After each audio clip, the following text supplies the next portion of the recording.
Et il en fut ainsi. Mahomet ne prit aucune revanche, et il n'en autorisa aucune. Il déclara la Mecque territoire sacré.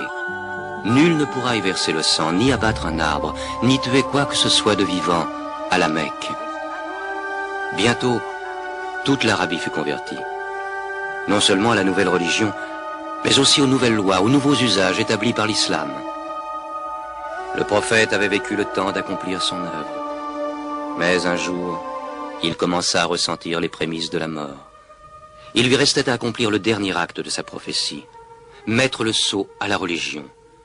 Il rassembla son peuple, et pour la dernière fois, il lui adressa le message de soumission à Dieu et de l'humanité à l'homme. Ô peuple, écoute, car je ne sais si je pourrai revenir l'an prochain. Tu partageras ta nourriture avec celui qui n'en a point. Tu le vêtiras comme tu es vêtu. Un jour tu te présenteras devant ton Dieu et tu devras rendre compte des actes que tu auras commis. Ô vous tous qui êtes présents, faites parvenir ce message aux absents.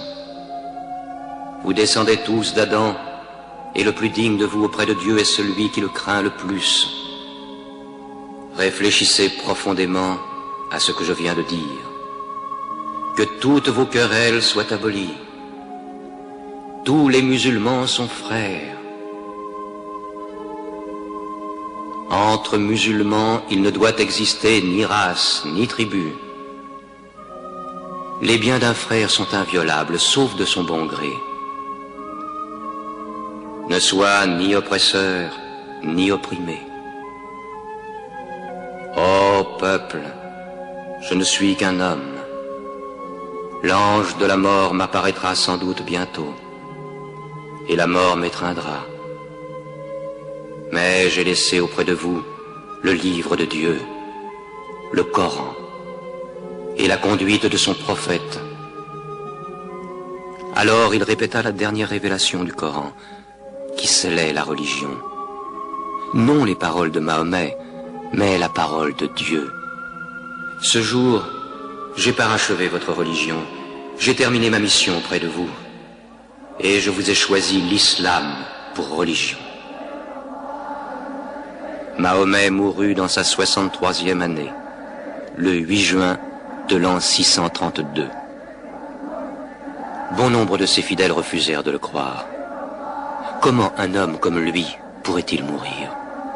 Mais Abou Bakr, le compagnon du prophète, se rendit à la mosquée. Que celui qui adorait Mahomet sache que Mahomet est mort, mais que celui qui adore Dieu sache que Dieu est vivant et qu'il ne peut pas mourir. Mahomet fut enterré près de sa mosquée, à Médine. Mais la religion qu'il prêcha trouva sa place dans le cœur des hommes. Elle s'y fortifia, elle s'y multiplia.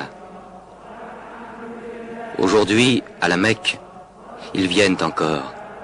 Le peuple de l'islam paré de la blancheur du pèlerinage, tous égaux devant Dieu, tous unis en ce lieu de prière, l'âme de chacun se joignant à celle de son prochain dans une même communion, adorer un Dieu